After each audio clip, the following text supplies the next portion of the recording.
petite vidéo pour voir comment est-ce qu'on attache ces batteries. Alors c'est quelque chose qu'il ne faut pas prendre à la légère, parce que sinon, quand on pose la batterie, voilà, si c'est pas bien attaché, surtout cette prise-là a tendance à partir dans les hélices. Et donc là, gros souci, parce que voilà, on éclate carrément la prise d'équilibrage. Ça peut même se finir par un court-circuit et tout crame, quoi. Donc vous cramez votre drone, vous avez gagné votre journée, d'où l'intérêt de bien attacher cette batterie. Alors c'est quelque chose à savoir, surtout quand on débute. Moi personnellement, ce que je fais, je prends deux sangles. Voilà. Ce qu'il faut aussi savoir, c'est quand le drone se crache, même très bien attaché, la batterie a tendance à s'éjecter. Donc voilà, vaut mieux prendre deux sangles, ça va pas se planter au premier petit choc. Donc comment je fais? Donc là, je vais serrer ma batterie. Alors, comme je l'ai fait là, le problème c'est ce petit bout là, il va finir en hachis. Donc voilà, ce que je fais, je recule bien. Voilà, et là, j'ai un serrage nickel, j'ai rien qui se promène. Du côté de la prise d'équilibrage, hein, moi ce que j'essaye de faire, alors après c'est une méthode comme une autre, quoi, mais voilà, c'est ce que je fais régulièrement. Je prends la prise d'équilibrage. Alors là aussi, je me donne du mou. Je prends la prise d'équilibrage. Voilà, je serre bien fort. Ça permet que la prise d'équilibrage ne se prenne pas dans les hélices. Et enfin, je mets l'alimentation.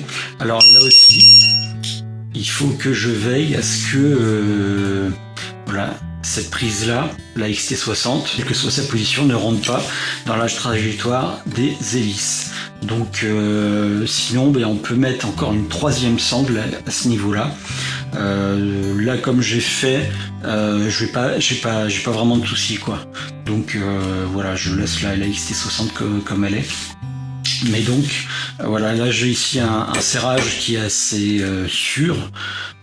Bien sûr, en cas de crash, il y a de fortes chances que malgré tout ça, ça s'éjecte en cas de fort crash. Mais bon, ça va déjà limiter la casse.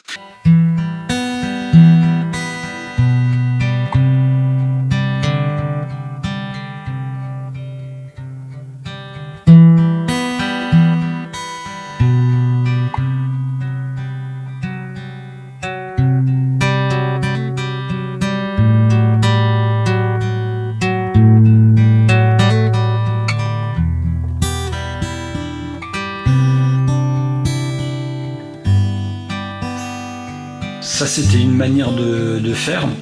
Il y a d'autres méthodes. On peut mettre aussi un élastique autour de la batterie avec la prise d'équilibrage. Ça, c'est quelque chose qui est tout à fait faisable. Autre méthode, j'ai trouvé ce petit truc-là, un clip quoi, qui permet de coincer la prise d'équilibrage. J'ai trouvé ça. Donc ça coûte pas bien cher et ça peut rendre service. Alors l'idée, c'est de mettre le câble et de mettre la prise d'équilibrage comme ceci.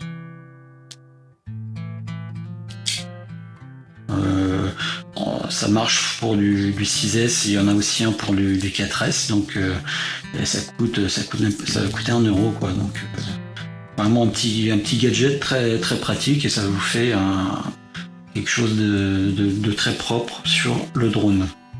Il y a aussi un bon moyen de protéger la prise d'équilibrage.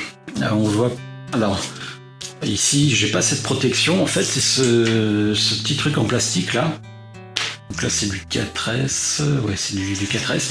Donc cette prise là vient enfermer la prise d'équilibrage et ça apporte une protection, on le voit ici, une protection supplémentaire.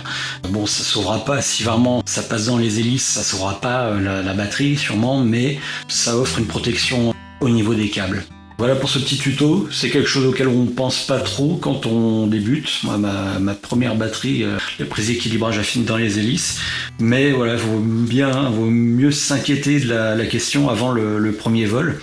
Et puis, pas hésiter à bien arrimer tout ce petit monde. Ce qui fait que votre batterie elle va durer plus longtemps, parce que c'est vrai que ça coûte cher. Et ça va également limiter le risque d'éjection de celle-ci. Il faut que absolument rien n'aille dans la trajectoire de l'hélice. Donc il faut que tout soit bien attaché.